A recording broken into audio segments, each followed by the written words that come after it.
Le Google Pixel 10 Pro Fold a été enfin officialisé et on va en parler aujourd'hui. Est-il intéressant? Est-ce qu'il y a du gros changement comparé à celui de l'année dernière du Google Pixel 9 Pro Fold? On va en parler dans cette vidéo, mais avant de commencer la vidéo, si vous n'êtes toujours pas de ma chaîne YouTube, abonnez-vous. Elle est 100% high-tech. N'oubliez pas d'activer la petite cloche de notification pour être notifié lorsque je publie une vidéo et bien entendu à mes autres réseaux sociaux, c'est-à-dire Instagram et TikTok. Et si vous souhaitez faire des bons plans et notamment aussi acheter ce smartphone, n'hésitez pas à aller sur mon site internet lorenzo-tech.fr, il sera en bas dans la description. Maintenant, commençons par le design. Alors c'est très simple, hein. On est pratiquement sur le même design que l'année dernière. Ils ont repris le même châssis. En même temps, le design a plutôt plu l'année dernière, donc c'est un petit peu normal qu'ils ont gardé le même design. Dites-moi ce que vous en pensez en commentaire par rapport à ce Pixel Fold. Est-ce que vous le trouvez plutôt original? Est-ce qu'il ressemble un petit peu aux autres ou pas? En même temps, en termes de format, il est différent de ses concurrents, notamment au Galaxy Fold de Samsung. Donc moi personnellement, je le trouve plutôt joli. Donc dites-moi ce que vous en pensez en commentaire. Maintenant, on attaque les caractéristiques de deux écrans. On a une diagonale de 6,4 pouces. Ça, c'est pour l'écran en externe lorsque vous l'ouvrez pas. Quand vous l'ouvrez,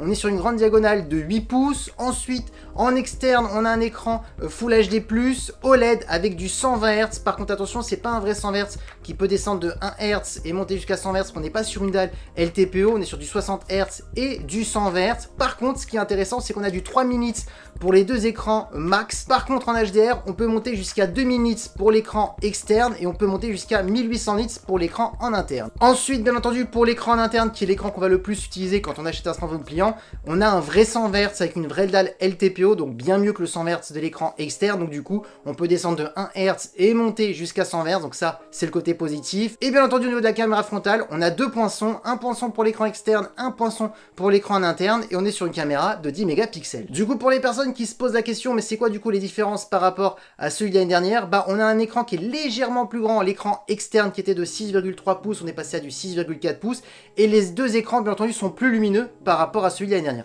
C'est les seules différences. Maintenant, parlons de la partie photo. Là aussi, le plus gros changement, ça sera au niveau du traitement photo, et grâce au nouveau processeur qu'on possède sur ce Pixel Fold, bien entendu. Je vous rappelle les caractéristiques. On a un capteur principal de 48 mégapixels, un ultra grand angle de 10,5 mégapixels et un téléobjectif de 10,8 mégapixels qui permet d'avoir un zoom optique jusqu'à x5, donc sans perte de qualité. Donc on retrouve quand même la polyvalence des Pixel Fold. Ça, c'est quand même un côté positif qu'on a du mal à retrouver sur tous les smartphones pliants. Et au niveau de la vidéo, on pourra filmer en 4K. Et bien entendu, vous doutez bien, tout ce qui est intelligence artificielle au niveau de la photo, on retrouve toutes les nouveautés sur ce Pixel Fold. Maintenant, parlons de performance, parce que c'est là un peu, on va dire, le plus gros changement. On a 16 Go de RAM, accompagné du nouveau processeur, le Google Tensor G5, qui succède la puce G4 de Google de l'année dernière. On parle de 20% de performance en plus, donc on peut le dire, c'est la plus grosse nouveauté cette année sur ce smartphone. Donc on le sait très bien, la puce G5 de Google, c'est pas une puce qui est là pour rivaliser avec les Snapdragon 8 Elite ou d'autres processeurs.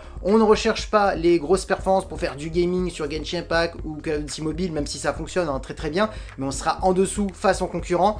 Eux, Google, ils sont plus pour l'intelligence artificielle, et d'ailleurs ils l'ont dit, la puce traite très très bien l'intelligence artificielle, tout ce qui est écosystème, etc. Et en même temps, la clientèle de Google, on voit bien que c'est une clientèle qui est différente, c'est pas une clientèle par exemple pour gamers, on le voit tout de suite. Donc on est sur des bonnes perfs, on améliore chaque année la puce de Google, donc c'est toujours ça de prix. En termes de stockage, il y aura 256 Go, 512 Go ou 1000 Go en termes de choix. Ensuite, en termes de batterie, on est sur du 5015 mAh avec du 30 watts en filaire et du 15 watts en sans fil avec la nouvelle technologie Qi 2, donc tout ce qui est accessoire avec l'aimant au dos, c'est parfait. Aussi, c'est parfait pour avoir une meilleure recharge sans fil, sans perte. Et en termes de connectivité, on a de la Wi-Fi 7 et du Bluetooth 6. Maintenant, vous voulez le tarif? Et ce Google Pixel 10 Pro Fold a été annoncé au tarif de 1899 € et il sera disponible seulement le 9 octobre. Donc oui, il faut un petit peu attendre, on va pas se le cacher, mais au moins il est officialisé, on sait à quoi il ressemble. Donc qu'est-ce qu'il faut penser de ce Pixel 10 Pro Fold? C'est très simple, c'est une petite mise à jour du 9 Pro Fold de l'année dernière, parce que quand on regarde les nouveautés, c'est le processeur qui est nouveau, donc plus performant, mais ça on le retrouve la même chose sur les autres Google Pixel 10 classiques, une batterie qui est légèrement plus performante, un écran plus lumineux, et c'est tout. Voilà, c'est vraiment ça les plus grosses nouveautés. Et oui, et le Qi 2 pour la recharge sans fil avec l'aimant au dos, mais sinon pas d'autres nouveautés, donc c'est vrai que c'est vraiment une petite mise à jour, mais tant mieux, parce que c'est vrai qu'on va pas se le cacher, hein, c'est compliqué maintenant, on a atteint un plafond technologique dans les smartphones classiques, et même pour les smartphones pliants, c'est compliqué de trouver des grandes innovations. C'est bien de peaufiner un petit peu par-ci par-là, donc on est sur un smartphone qui sera légèrement mieux par rapport à celui de l'année dernière. Bien entendu, si vous êtes possesseur du Google Pixel 9 Pro Fold de l'année dernière, ça ne vaut pas le coup de changer pour cette version 10 Pro Fold, parce que c'est vraiment des petites mises à jour par-ci par-là. Dites-moi ce que vous pensez de ce smartphone en commentaire. Est-ce que vous le trouvez plutôt sympa? Est-ce que vous préférez même ce Pixel Fold comparé au Fold de Samsung? Parce que c'est un peu pour concurrencer, on va pas se cacher, hein,